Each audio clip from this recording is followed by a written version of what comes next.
Hello everyone, it's Marie and welcome to another video. So today I'm finally getting around to telling you all about my 10-day silent Vipassana meditation experience. So let's just get into it. So I'm not going to go into too much detail about what Vipassana is, but basically it's a meditation technique. It's derived from Buddhism and it is taught by a teacher, Goenka. I can't remember his full name, I'll write it here.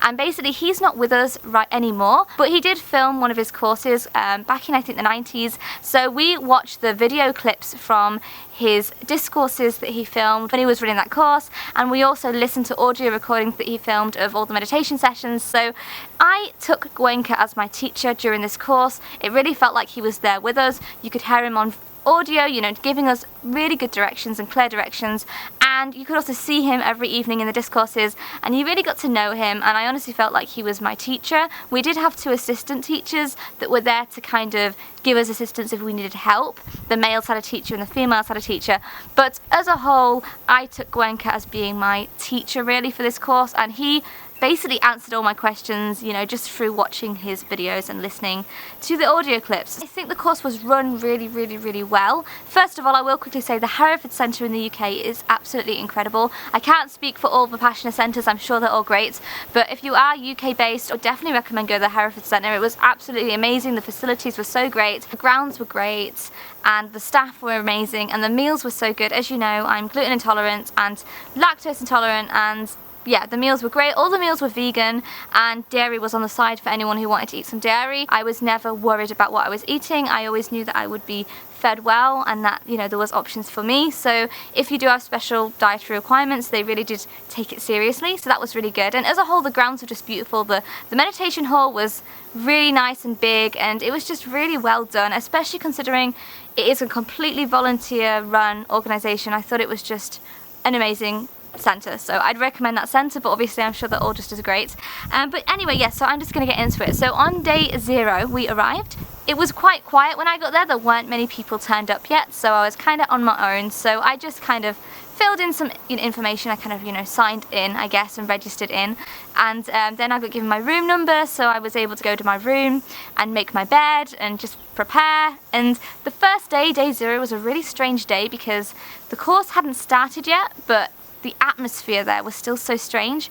Everyone was kind of unaware of what to expect, or everyone was just kind of in a strange mindset. I find that a lot of people that got there early, they were just very silent and quiet, and that was something that I wasn't expecting. I was expecting day 0, you know, before the silence had been brought on. I expected people to be chatting and talking and getting to know each other, but actually in the dorm room it was super silent and everyone was quiet. And I found that a bit strange because I kind of wasn't ready to be silent yet. Like, the course hadn't started yet. I wasn't mentally ready to be silent. So it was interesting being in a dorm with people who were just really silent. No one was speaking to each other, and it was just really strange. So I kind of had to go into a place where I felt people would be talking, so I ended up going into the canteen and managed to come across some women who were talking, and so I was able to, you know, kind of get to know some people. And it really surprised me the variety of people that were there, all ages, from the ages of like 18 to the age of 70. You know, I spoke to some women who have done this course before and they were doing it for a second or third time.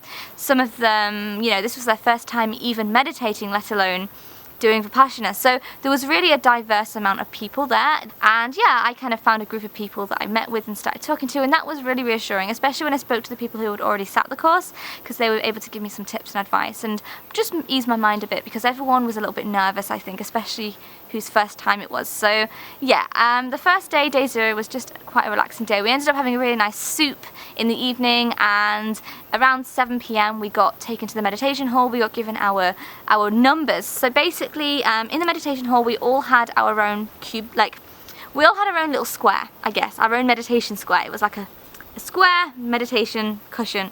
We all had our own. That was our meditation square that we would have for the whole duration of the course, which was really good to have our own kind of space and our own place. So yeah, we just found our space, and then we got, you know, we listened to an audio recording by Goenka, and he kind of taught us how to do the Anapana method, and yeah, we just kind of went from there. We we had a little bit of an introduction. We did a meditation that evening together, and then the course began officially. Now, the interesting thing about this course was I think a lot of stuff was unsaid, and we were left to our own devices for a lot of it. Obviously, there was precepts and there was rules that you had to follow. Like, for example, you can't talk to people, you really shouldn't look at people, you have to pretend you're totally within yourself. Obviously, you don't take reading materials with you or writing materials, you don't have your phone with you. It's important to remember that you're on this course because you want to get something out of it. So cheating and taking snacks with you like chocolate, or taking books to read or journals to write or whatever, you can do it. No one was physically checking your bags, no one was stopping you taking anything with you.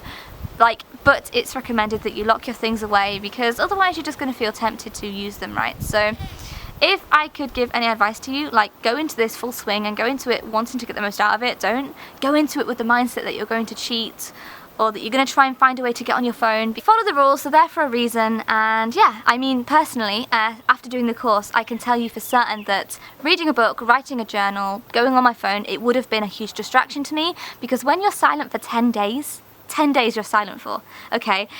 Everything is a distraction in your mind, everything. The birds that you see in the woodland area, or the food that you eat, you're constantly thinking about everything that you've done and seen that day. Obviously, you're thinking about conversations that you had before the course started. Your mind is constantly wandering all the time. Trust me, a book or writing or reading or something would definitely be a huge distraction, and you wouldn't get the most out of the course. So it's important to follow the rules. So for the first 3 days of the course, we followed the Anapana technique, and that is basically focusing on the area around your nose. So for day 1, you focused on mostly your breathing, actually. You were told to focus on a triangle around your nose, and you focus on your breathing. And the idea is that you're trying to focus on sensations, you're trying to feel sensations. So by observing your breath, you're aware of hot air coming out, cool air going in. You may be aware of tingling or itching that happens when you breathe. You're sharpening your mind to pick up on all the sensations around your nose area. And really the biggest thing you're trying to do is stay present. You're trying to stop your mind from wandering off, and trust me, it will wander off a lot. It's totally normal for your mind to constantly wander all the time. I found that I was replaying musicals like Mamma Mia on repeat in my head all day long. I was literally visualizing and seeing the movies in my head from start to finish. I was thinking about everything, thinking about conversations I'd had, thinking about things I'd seen, people I'd spoke to. Everything was distracting me and my mind was wandering constantly, and that's totally normal. When you watch the evening discourses at the end, you realise that everything you're experiencing, all the frustrations you're experiencing, all the difficulties you're experiencing, they are not just unique to you. Everyone is having these same difficulties. So the evening discourses were so helpful for me, because not only did they answer a lot of questions, but they were also very light as well. It was so nice because this course is obviously quite intense, it's quite difficult, and it was so nice to have a really a very humane, humorous evening discourse. The guy Gwenga, he is so funny. He was always making jokes, and you often found the room laughing around you, which was nice because it was nice to add some lightness to the course. And yeah, he was just very human, if you get me. He was very relatable.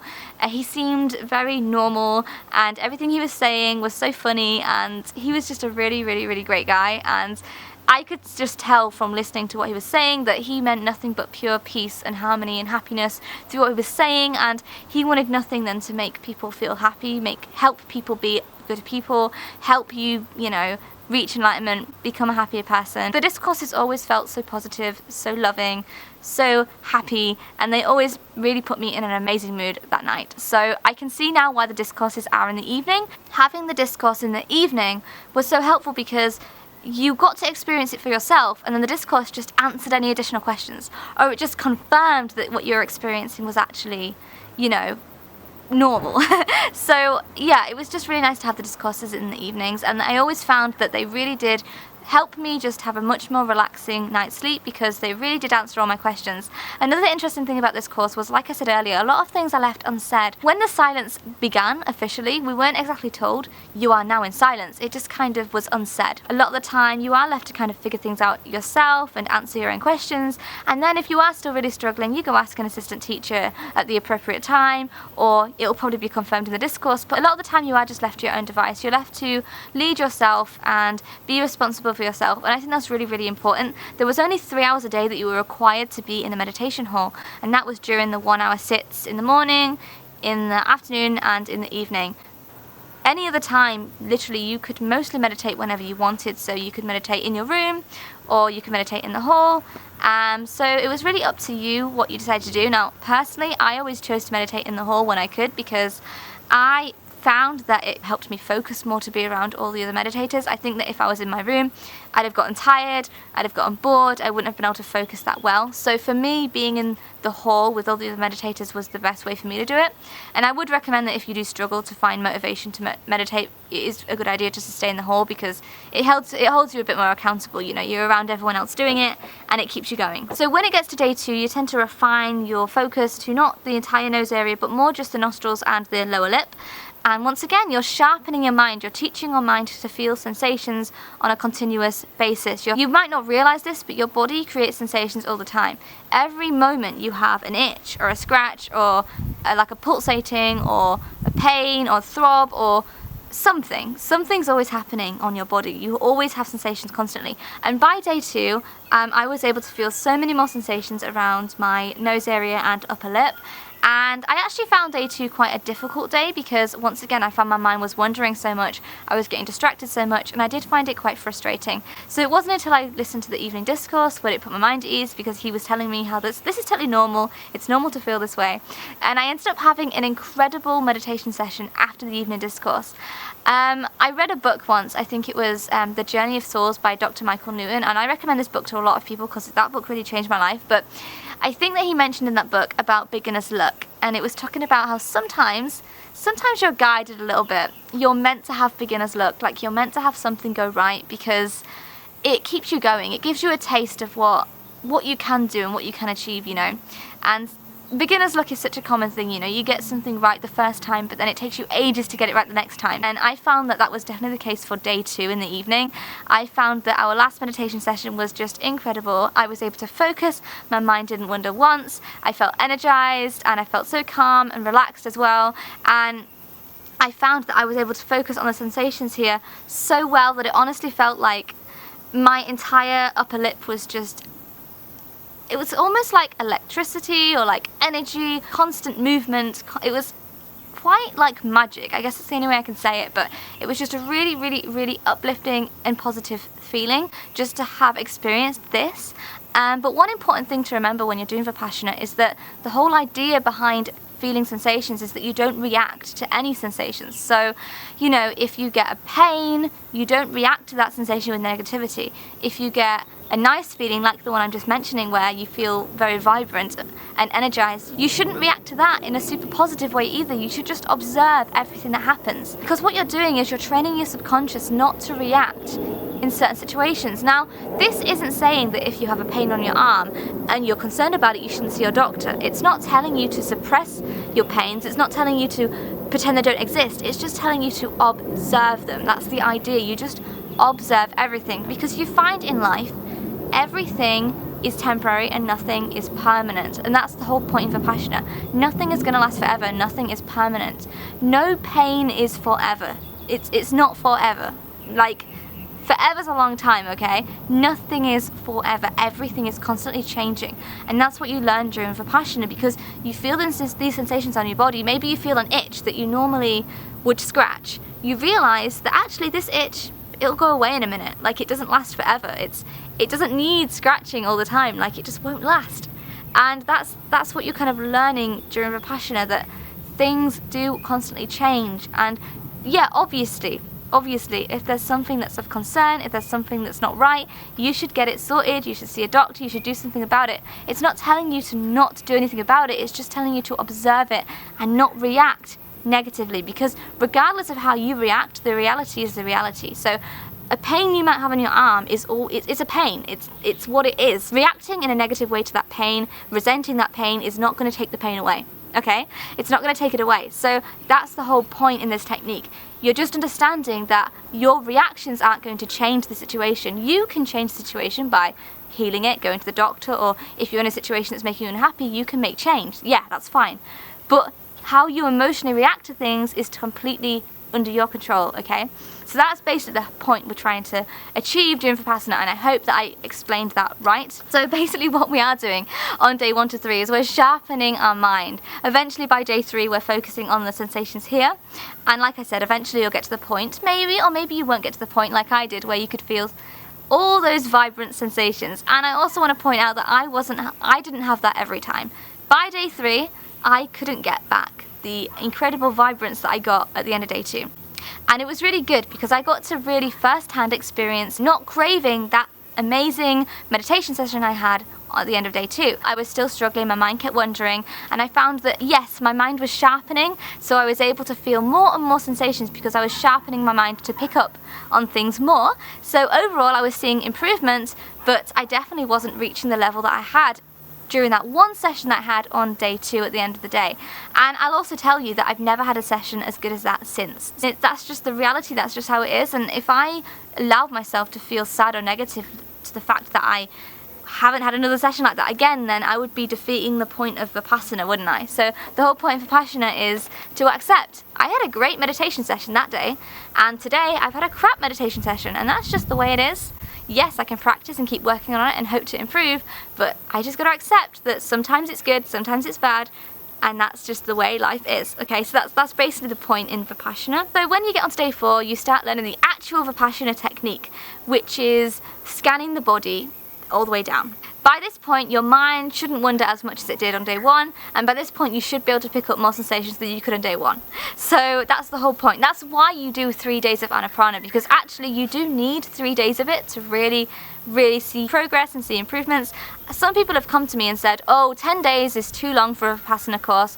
I think that I should do 3 days, you know, just as a beginner's course. But the truth is, the 3 days is just the introduction, and you truly need 10 days.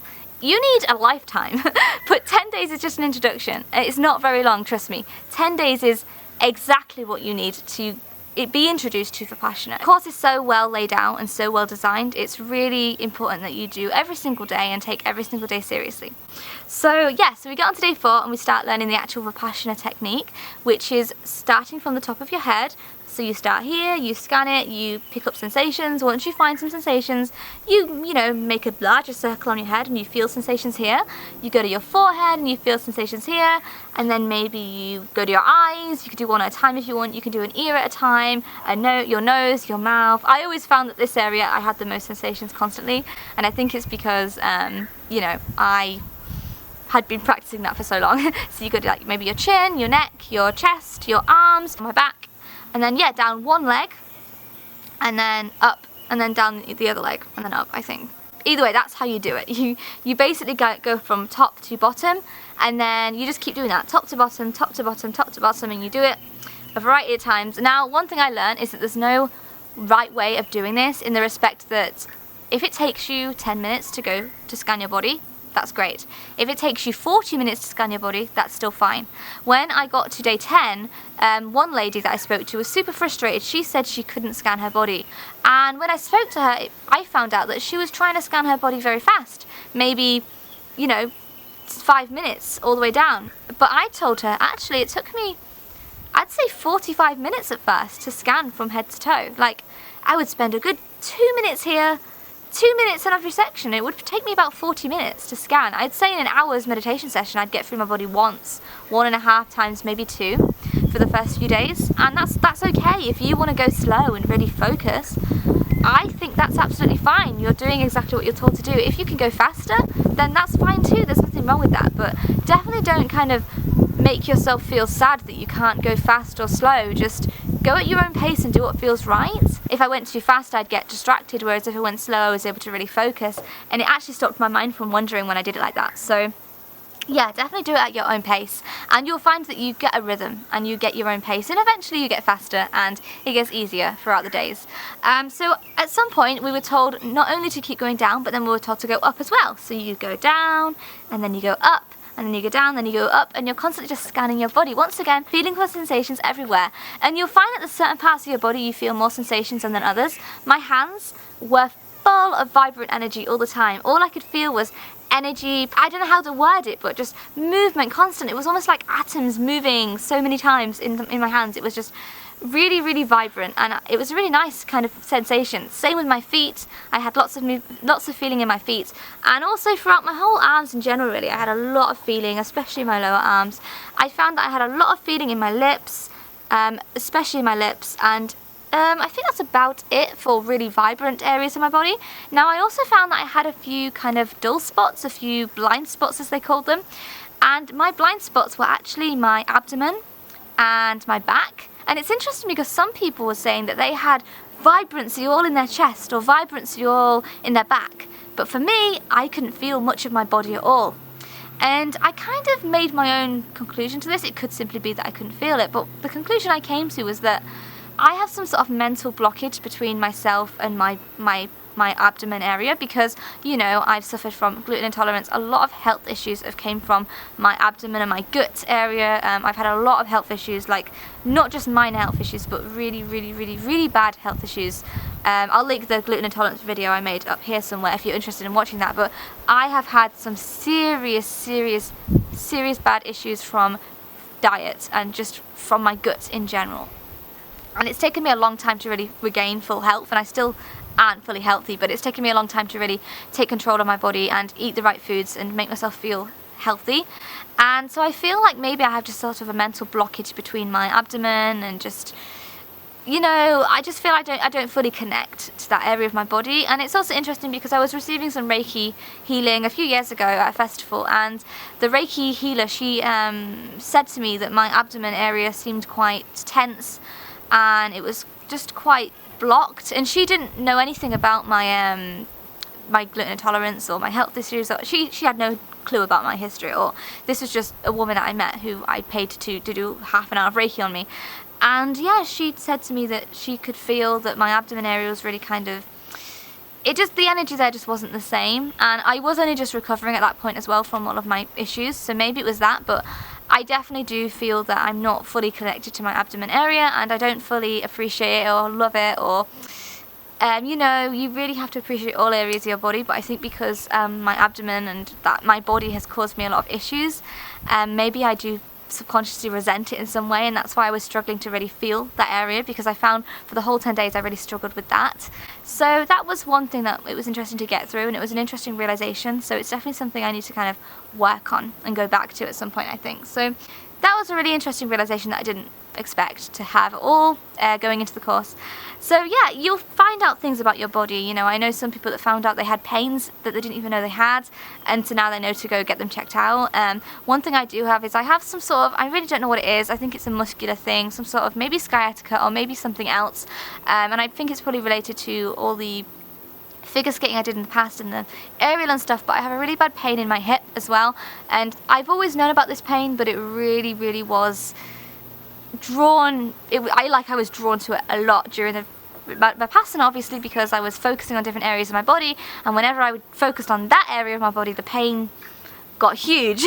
And yeah, it's made me realize I need to kind of get that checked out even more, because in everyday life I tend to drown out that pain and I forget that it's there, and I only feel it occasionally. But when I was there, I was sitting down for 10 days and I felt that pain all day, every day, and it's made me realize I should probably get that checked out. So Vipassana is actually really good. It teaches you a lot about your body. A lot of people have this misconception that that Vipassana is about ignoring pains, and it's about pretending they don't exist, and that's totally the opposite of what Vipassana is. Vipassana is about connecting more to your body and learning about it, and it's just simply about how you emotionally react to these pains. It's not about what you do about them, it's just about your emotional reactions, because in life, like I said earlier, everything is what it is.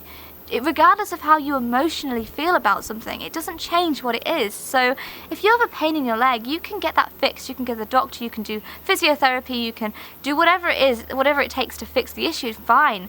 But your emotional reaction to it won't change anything, really. So it's just about how you emotionally react to things. Really, that's what Vipassana is about. It's about understanding that nothing's forever, and that We do not have to feel hatred towards something that we don't like. We do not have to feel emotionally upset about something, or we do not have to crave something amazing, because life just is what it is, and amazing things come and go and bad things come and go, and we just have to remain equanimous. That's the word he used a lot, equanimous, and at peace with everything that happens. And it's, like I said, it's not at all about suppressing emotions, it's not all about suppressing pain, it's just about accepting it, okay? So I really hope that if you can take something from this video, you understand that that's what Vipassana is really about. I think that it's so important to be able to control your emotions. You still feel emotions, but it's important to be able to control them as well. So that's the whole main idea behind Vipassana, in my opinion, or at least that's what I took from the course. Basically from day 4 till day 10, we were learning the Vipassana technique, and we were just practicing it continuously and continuously and continuously, and sometimes it felt like it went on and on and on, and I definitely didn't have great meditation sessions all the time. There were times when I was so bored, I was like, I don't want to be here, I want to go home.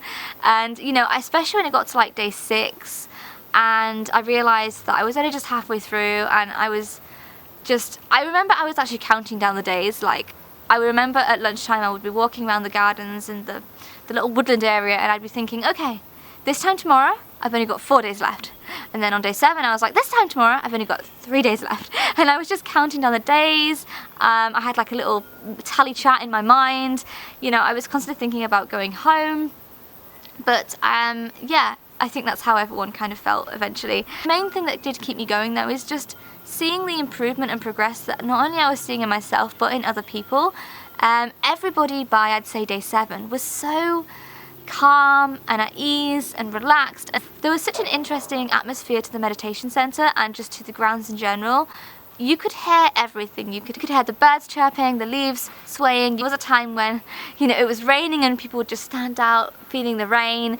And I remember, you know, you'd walk down this little woodland area, and trust me, there's only so many times you can walk down the woodland area. There's like 4 different pathways, and then there's like another 4 pathways, and I think that all of us must have kind of circled it and done a different pathway so many times. We must have literally looped that thing in all the different variety of combinations you can to try and make it a different walk. It's just funny kind of seeing how mindful everyone had become. There was one time that we were all staring at a robin in a tree for literally, I think it was about half an hour, and I'm not joking. I was walking down the path and there was a tree, and I saw lots of people standing around a tree, and I was like, well, there must be a reason they're standing around a tree. There was a robin in the tree on a branch being a robin, and literally everyone was staring at it for like half an hour. It was so funny actually. Like internally I was kind of laughing, like, what has gotten into us? Like, we're literally staring at a bird for 20 minutes. Or people would like walk around admiring the leaves, so taking notice and admiring them and counting like every single leaf that the trees had or something. Like, people were going a bit crazy, if I'm honest. But it was also nice to kind of feel mindful, because I've never felt that mindful in my life. And what I really did notice when it came to about day 7 was how I could feel my sensations all the time, because obviously you're meditating all day focusing on your sensations. When it gets to lunchtime you still get like that, so when you eat your food you can really feel the warmth of the food going into your stomach, and you can really taste everything because you're so mindful. I found that when I was walking down the paths in the woods, I could feel the ground under my feet. Even when I had shoes on, I could feel every leaf, every crunch, every twig that I walked across. And that level of mindfulness is something that I cannot explain, but it was wonderful, and I honestly don't think I would receive that kind of mindfulness ever again unless I'm on another Vipassana course, because there's never a time in life when you're that mindful constantly all day every day. And it was, yeah, a really good experience. I just say it was like a mental mind makeover. Like, it was really good, just to experience that kind of mindfulness. The worst days for me as a whole were days 8 and 9, and to me at the time this seemed so frustrating, because I'd just, you know, almost completed this Vipassana course. You know, I was on days 8 and 9 now. I was right at the end, and I was having the worst meditations, and I mean the worst. My mind was constantly wandering. I couldn't focus for a minute. I think by day 8 I struggled to focus for 10 minutes without my mind wandering, and it felt like I was going backwards. It felt like I'd got to the stage where I was meditating well and I could meditate for an hour straight without moving, and then suddenly it got to the stage where I was just not able to think straight, not able to focus, and at that point I'd kind of lost a lot of enthusiasm to focus as well. I was just like, I want to go home. And I think that the problem is, you know, because we were so close to the end, I was thinking about everything I'm going to be doing, you know. I was like, oh, I'm going to be going to Berlin in a few days to see Mackenzie, and I'm going to New Zealand in 2 weeks, so I've got to get packing, and I've got to go see, I can't wait to see Andy, he's going to be picking me up in a couple of days. And I was just constantly thinking about my life, thinking about everything I'm going to be doing. And if I can give you one piece of advice, try and keep your schedule light after Vipassana, because it's good to have a few days to just kind of merge back into the real world. I didn't give myself that time. I went straight from Vipassana to the next day going to Berlin, and then a couple weeks later going to New Zealand. Sorry about that, I just had to sort out my memory card because it filled up. This video is so much longer than I was expecting it to be. So yeah, what was I saying? Yeah, so I honestly recommend you do give yourself a few days just to adjust back into real life. And I'm not saying that it's difficult to adjust. I mean, I just did perfectly fine. Andy picked me up on day 10 and I was, you know, talking as normal, and I was, like I said, I went to Berlin and took a flight there, and I came here and life was totally normal afterwards. In fact, there wasn't much of an adjustment period, but I mean it in the respect that it's nice to give yourself time to really just be more mindful coming out of it, because I feel like because I jumped straight into being busy, not just normal life but being busy, I didn't really give myself the opportunity to incorporate Vipassana into my real life. So obviously you're recommended to do 1 hour in the evening and 1 hour in the morning every day, but because I jumped straight into flights, traveling across the other side of the world, packing and doing insurance and visas and everything crazy, I didn't get the chance to practice or incorporate Vipassana into my life because I didn't have much of a routine. So it's really good if you have a bit of a routine. You can think about how you can incorporate Vipassana into your routine after leaving the course, because my routine went up in the air because I travelled, you know, across to New Zealand from England, so everything was just a bit crazy. So now I'm here, I'm trying to adapt Vipassana into my actual daily routine and make it a part of my life, which is what you're supposed to do. But I just wish that I'd have had the opportunity to do that more after Vipassana, because it was still fresh in my head, and it would have been easier, I think, to adapt it into my routine then than it is now. So my advice is just try and adapt it into your routine as soon as you can, because then it's still fresh in your head. So as I was saying before I kind of wandered off, I found day 8 and 9 very frustrating and very difficult, and like I said, I felt like I was going backwards and just not progressing at all, and I was quite annoyed about that. But I was also trying to remain equanimous, because that's the idea, right? You're having bad days, but it's okay. But it's also normal to sometimes feel frustrated too, because you've just been here for 10 days or 9 days even, and you feel like you're going backwards. It's normal to feel a bit frustrated, but I think, like I said, I was just thinking about so much stuff and feeling so busy. But then on day 10, when the silence was lifted and I spoke to people, I found out that pretty much everyone else was feeling like that on day 9 and 10 too. So turns out I'm not the only one. It turns out everybody by day 8 and 9 was so ready to go home, so sick of it, and they were all really busy in their heads too and just thinking about the future. So it's definitely not just me, which definitely made me feel a bit better, and I think it's totally normal to, you know, feel that way. It's just once again, as we practice in Vipassana, just remain equanimous and remain natural, and don't judge yourself, just understand it, accept it, and do the best you can at the situation. So it's good to know, just good to know that I wasn't the only one feeling like that. So yeah, by the time it came to day 10, obviously, it was the day the silence was lifted. So what we did was we did our morning meditations as normal, and then we ended up having breakfast, and then after breakfast I'm pretty sure it was after breakfast, we learned the metta meditation. So the metta meditation is it was basically a really beautiful meditation where you learn how to send out positive, healing, happy energy to basically people and to the world. So it was a really nice way to end the course, because you just spent a long time meditating, right? It was so nice to kind of have breakfast, go into the meditation hall and learn this metta meditation where you just learn how to heal and learn how to spread love and positivity into the world, and that was just really beautiful.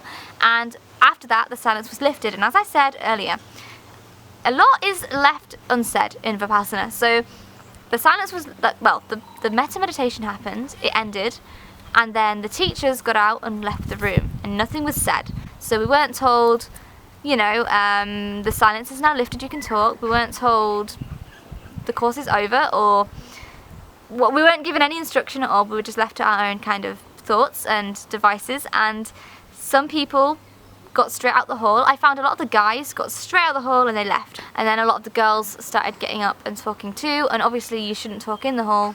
We weren't told this, but I think a lot of people just knew that, so people kind of went outside and started talking to each other, and some people kind of stayed in the hall for longer. So I stayed in the hall for a good few minutes after the meta, just because it's weird, because the silence was lifted and I'd just been silent for 10 days, right? Hadn't spoken to a person, apart from sometimes you can speak to the assistant teacher if I have any questions, and sometimes I spoke to course management about various things that I'll go into in a minute, but apart from that I hadn't really spoke to a person at all. So it was weird, just knowing that now we could speak and, you know, socialise and be normal. So yeah, I didn't speak to anybody because there was no one I really wanted to speak to. And then a friend that I made came up to me, and I was kind of just on the lookout for the people that I kind of knew, the people that I met on day 0. So I was kind of on the lookout for them, and then there was a girl that I met on day 0, and she came up to me and she was really emotional and she was crying and she gave me a hug, and then we started talking, and that was really nice because I was able to talk to someone who I talked to on day 0, and we were able to really talk about our experiences and compare our experiences, and by that point everyone was socialising, so I was able to kind of talk to everyone and hear lots of different points of views, and by that point I think it was pretty much like we had a few hours just to socialise, then it was time for lunch. And everyone was talking and chatting at lunch, and we had a great curry and it was awesome. So one thing to mention after the meta, as I said, I stayed in the hall a little longer but then I left. Some people stayed in even longer than me, and I was told by a lot of people who stayed in the hall that actually those that stayed in were really, really emotional. So there was only a few people that stayed in, but apparently there was a lot of people crying and a lot of people just feeling very emotional on that last day, I guess because they'd just done 10 days of silent meditation and now it was over, and I guess a lot of them really felt that healing energy that we just kind of spread throughout all of us. So it was really interesting to hear that point, and I could definitely feel the energy in the room, but I ended up wanting to get away from it and leave because I felt it was just too much. It was too much for me, so I wanted to get out and speak to people and distract myself from it, if that makes sense. But some people stayed in it and they really kind of felt a lot of emotion during that time. So yeah, everyone seemed to have their own interesting experience from this, and you know, it's interesting because before I started the course I thought that on day 10 when the silence is lifted we'd kind of forgotten how to talk or something, but actually that's not the case at all. Despite being silent for 10 days, it comes to you pretty normal and you feel pretty normal. You don't feel like you don't know how to talk. In fact, it's just natural. It's almost muscle memory. You just talk as normal and everything's back to normal, and it's almost like you'd just been in a weird dream, and it's almost like Vipassana didn't even happen in some ways. So it was a really interesting last day, and it was probably my favourite day because I just got to meet awesome people, and by that point the separation barrier had been lifted, so the guys and the girls could all talk and mix, and you know, we were able to kind of read some books in the canteen. There were some books about Vipassana and stuff in the like cafeteria where you could read, and there was posters put up and you could learn about how you can help out, how you can volunteer, how all that kind of stuff. So it was a really good last day, and it was so nice to have, you know, day 10 where you could just talk to people. It was probably my favourite day of the course, if I'm going to be completely honest. So yeah, I had a great experience. Now I'm not going to go into it too much in this video because I'm going to talk to you about it in a different video, but when I was at Vipassana, I actually made a big mistake, and I had something containing gluten, and this wasn't Vipassana, it wasn't the centre's fault, this was my fault. I made a mistake, and I ate something with gluten in, and I actually ended up getting really, really ill for days 4 to 7, and during that time I was very dizzy, very out of it, very ill, and yeah, it was really difficult to deal with being so ill on a 10-day silent retreat. So during that time I did tell the course managers what was wrong with me, and just to let them know if anything more serious happened, because sometimes it can cause me to maybe pass out or feel really lightheaded or something, so I wanted them to know that I weren't well.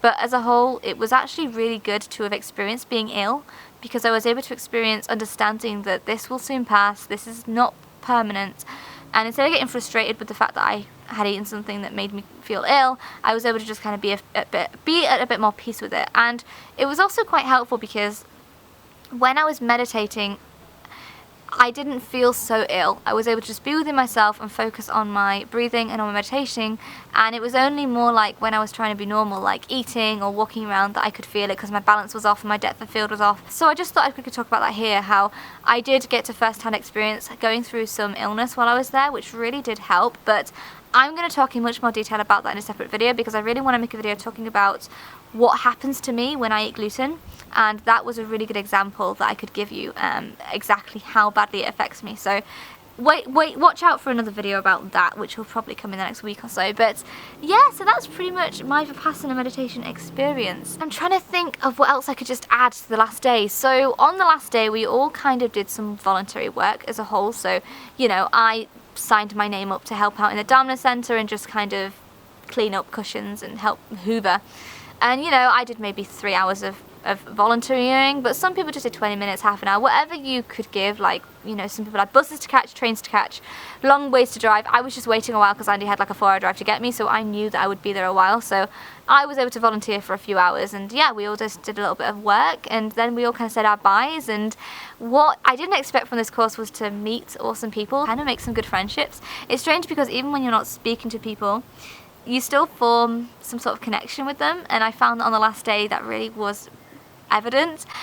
So yeah, I mean, I made some great friends that I've added on Facebook and Instagram, people that, you know, I now talk to a lot online and hope to talk to again and see maybe in real life in the future. I met one girl who's actually doing similar things to me. She has a YouTube channel, she lives a minimalist life and has travelled Australia with a boyfriend, and now she's coming to New Zealand. Her YouTube channel is actually Living the Life You Love if you're interested in seeing her. But yeah, it was just cool to kind of meet someone who's doing the same thing as me, like YouTube, traveling, working holiday visas, minimalism, you know, vegan lifestyle, all that kind of stuff. It was just weird to meet someone on such a similar path to me. I'm gonna have to be really quick on ending this now because my battery is so low now. Oh my gosh, you got through 2 batteries making this video. So yeah, overall my Vipassana experience was amazing. I'm just gonna quickly wrap this up now. Don't be afraid to do Vipassana. It's a really good course. Don't listen to the silly things that people say about the chanting being evil. Yes, he sometimes chants. No, you're not required to do any chanting at all. In fact, you're not supposed to talk really, so don't do chanting. It would probably distract your neighbour.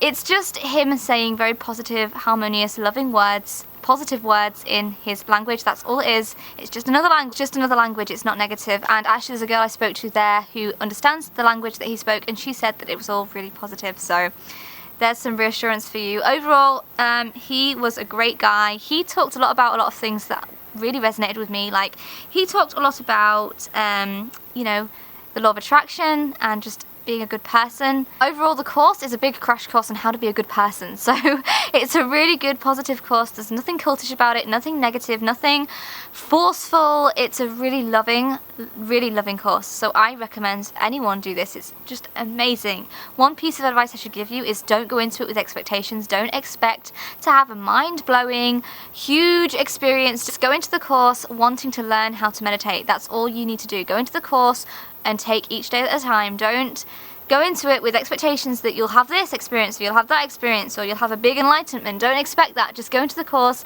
and take each day at a time and see what it brings you. Okay, that's the biggest piece of advice I can give you for your Vipassana meditation. So I'm going to end this video here before my camera dies again.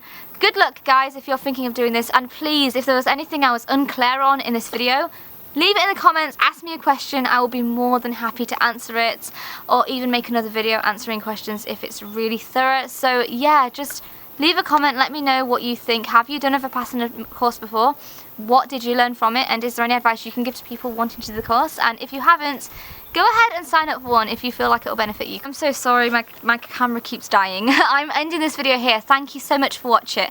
Please give me a thumbs up and like the video if you enjoyed it. And please subscribe to see more videos from me, not just about Vipassana, mostly about digital nomad life, working online, traveling around. I'm currently on a working holiday visa in New Zealand, and yeah, there's going to be some awesome travel content and just how to work from home, how to work online, that kind of stuff. And minimalism, traveling as someone who is plant-based and gluten-free, all that kind of stuff is definitely on this channel. So hit the subscribe button. Thanks for watching, and I will see you in the next one.